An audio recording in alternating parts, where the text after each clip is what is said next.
Hello, friends. Chaplain Terry Warner here.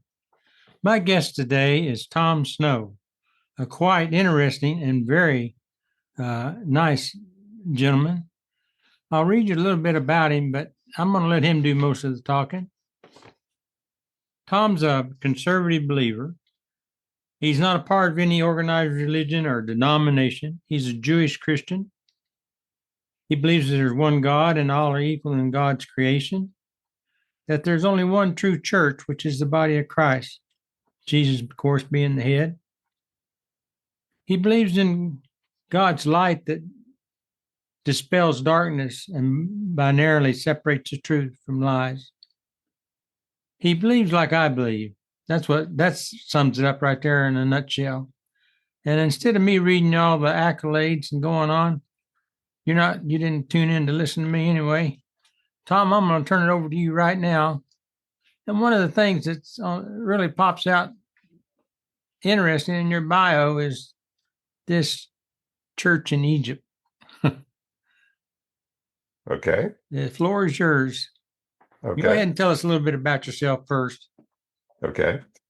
Yeah. Egypt in the Church is in my second book. I'll tell you a little about me. Of course, I can get long-winded. You have to rein me in. Um, I met the Lord when I was 16. It's 55 years ago. So we're both young pups.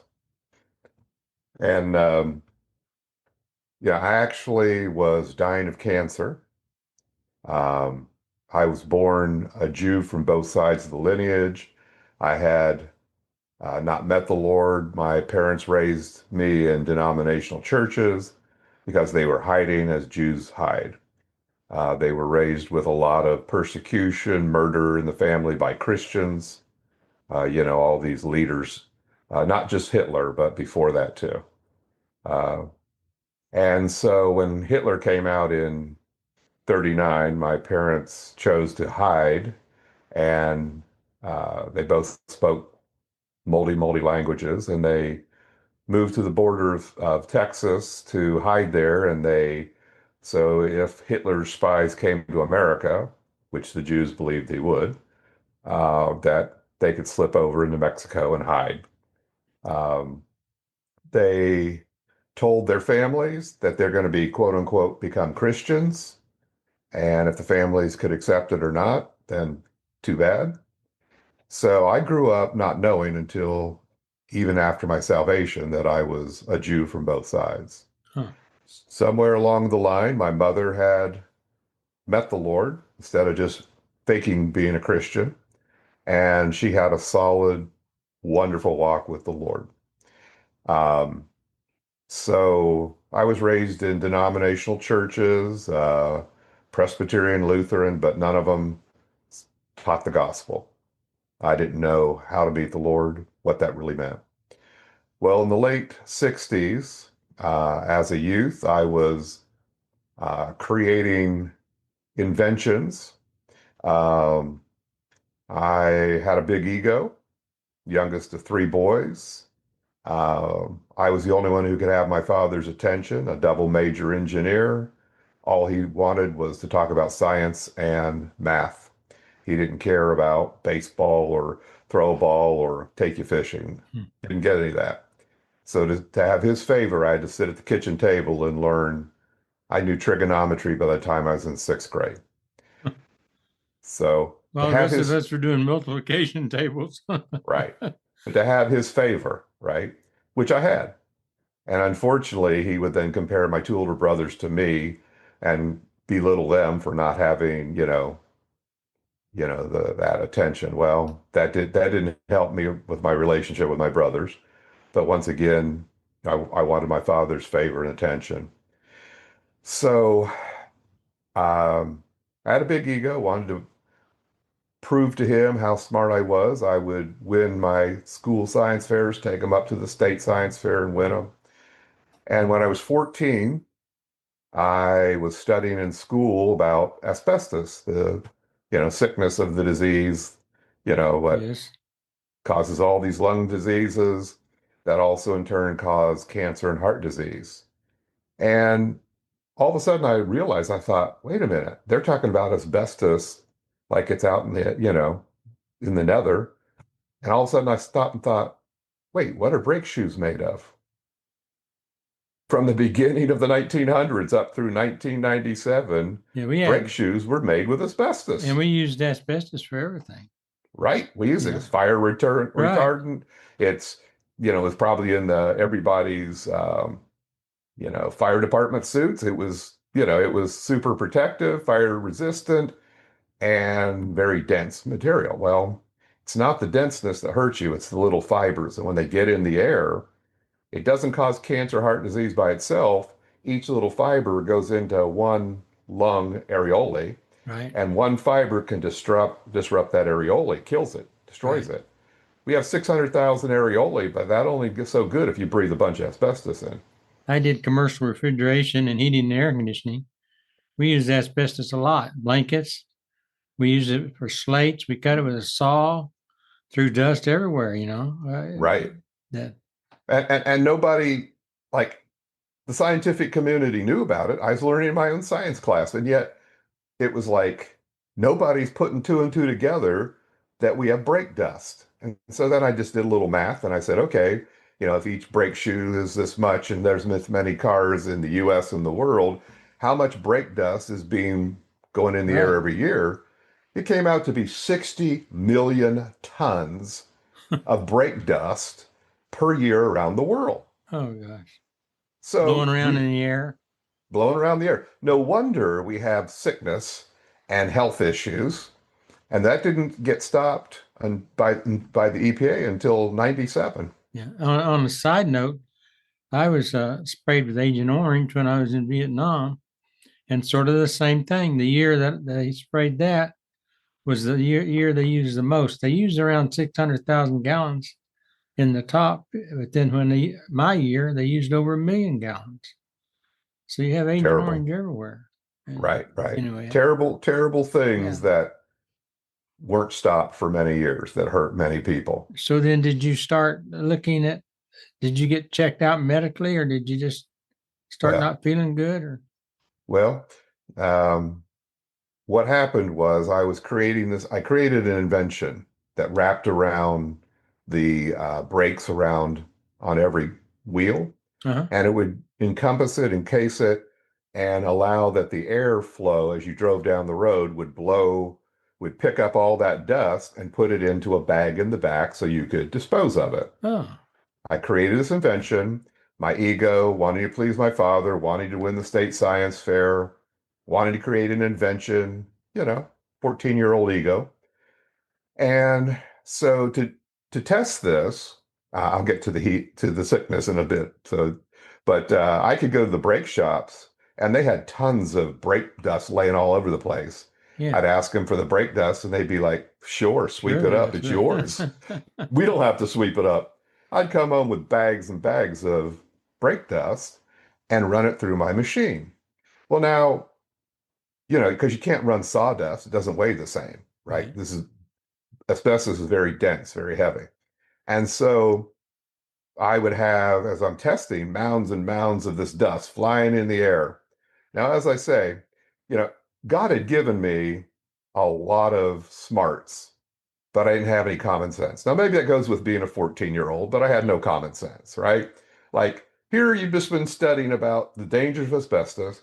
Here you want to create an invention to encapsulate this, and now you're blowing it in the air all over yourself. And on top of that, my mother, who both my father and mother worked 16-hour days, and my mother was the only source of love in the family. My father was 1960s disciplined with the belt and the fist. Um, Nowadays, be thrown in jail, but that was the norm in the 60s. Yes. And so, you know, so my mother would come down, the only source of love and she'd like, give all the kudos for me doing all this work and creating this nice invention. Well, I went on to win the state science fair with the invention. My father and I actually had it checked out that it was patentable. We did patent search on it. But all of a sudden that fell aside because my mother became sick. She got cancer. It riddled through her body. She got a hysterectomy, a double mastectomy, went into her lymph system, settled in her liver, and killed her. Oh my. And now, all of a sudden, my ego doesn't mean anything. Now, the guilt of the world is on me that I just killed my mother. For my stupid ego, I killed my mother. That was hard to bear. 1 month after she dies, I noticed a rock hard tumor in my abdomen where my liver was, about the size of a walnut.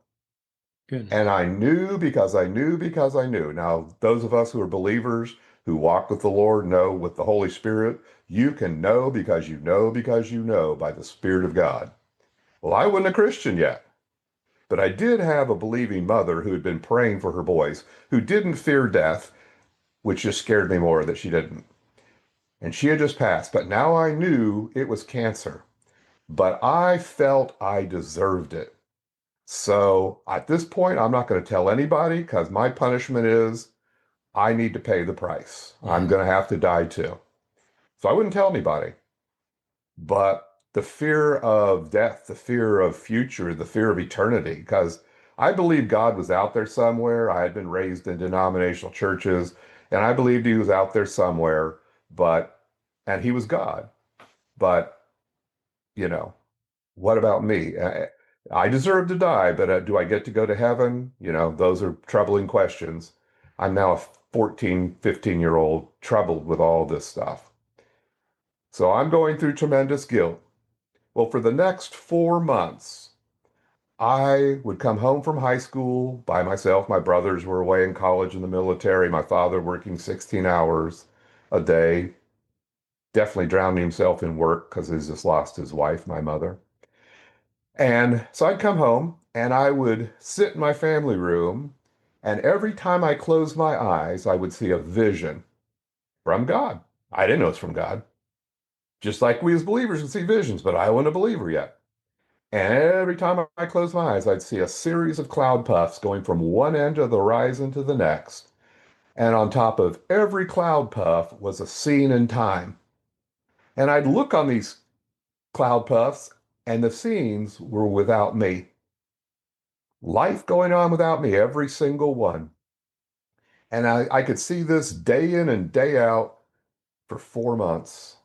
And it scared me. It scared the bejeebies out of me Sure. because now I know I'm dying, and I'm facing the reality of eternity, that time's going on, and the scenes show me life's going to go on without me, that I'm not the center of the world. I'm not the hub. The world isn't going to stop when I stop. I'm facing a lot of reality. And so in the midst of all that trouble and fear and guilt and probably hate towards myself and anger, in the midst of that and wondering where I'm going to go for eternity, one day sitting there in my family room, God spoke to me audibly. First and only time I've ever heard him that audible. Now we all can hear the still small quiet voice as believers, Right. and we can have that day in and day out. We have to learn to distinguish the right voice of God versus the others. But let's just say we can hear that. But this was the audible, and it was so loud it filled the house, it filled the room. It sounded like roaring thunder, just blasting everywhere, rivers of living water just flowing all around me, like John 7. And it was just so crazy, wonderful, crazy everything. But what it was also full of love. The love of God that passes understanding, just like the peace that passes Yep. understanding, Philippians 4:7. That love was overwhelming. And I felt the love of God. And here it was, the God of the universe took out his time to come visit little old me. And he told me two things. He said, I love you, and someday I'll provide your perfect mate for you. Now, the I love you was obvious. The room was full of love, a love that didn't compare. I thought my mother had love. Her love was like this tiny compared to God's Sure. unlimited love. Amazing amount of love. Uh, and so, in that, I knew that. he said that he meant it. The second part, someday I'll provide a perfect mate for you. Come on, God, that makes no sense. God, man, I know you're busy and you're like in charge of the whole world and the whole universe and you made everything, but you probably didn't get the memo that I'm about to be 6 feet under. Yeah. I know you're busy and somebody didn't give you that memo. Maybe one of the angels didn't give you the memo. Well, that second part made no sense because I wasn't going to make it long. But the second part, I just set it aside because it didn't mean anything. The first part rang through me, every part of my being. And now I began to cry out, how do I reach that true and living God who just spoke to me, who just shattered my world in the best of all ways? And he actually loves me in spite of all the terrible things I did, like killing my mother. That's what I felt like. There's other reasons. I didn't know it then. There's curses coming down the generations, Jewish curses.